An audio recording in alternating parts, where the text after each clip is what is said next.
Hi guys! Welcome back to my channel, and for today's video I'm going to demonstrate the proper hand position in steering wheel and also the proper steering method when driving.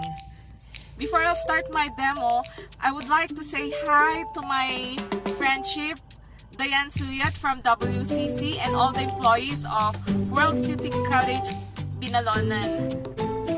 And hi also to Ma'am Gloria Lakay, my mentor when I was still in World City College, Binalonan.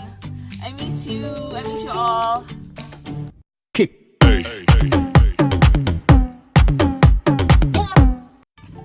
So this is the proper hand position in the steering wheel. So ipagpalagay na po natin na clock ito. This is the 12 o'clock. This part is at 12 o'clock. The 3 o'clock and the 9 o'clock.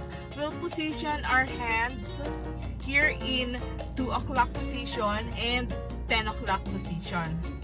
Now, we have what we call as push-pull technique.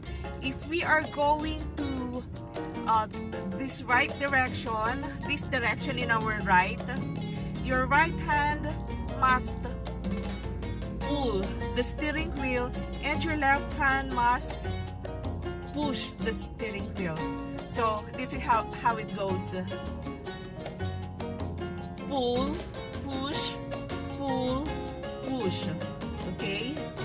And if we want to go to this side, to this direction in our left, your left hand should pull and your right hand should push. Okay, so let's try it again. Pull, push, pull, push. Okay. The other technique is the crisscross. If we're going to this direction in our right, we will still apply the push-pull technique, and then our arms will interlace, or what we call as crisscross. Okay, so here it is.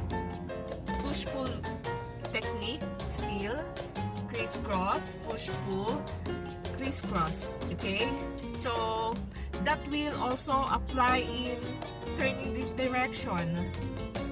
Push-pull, crisscross, push-pull, crisscross.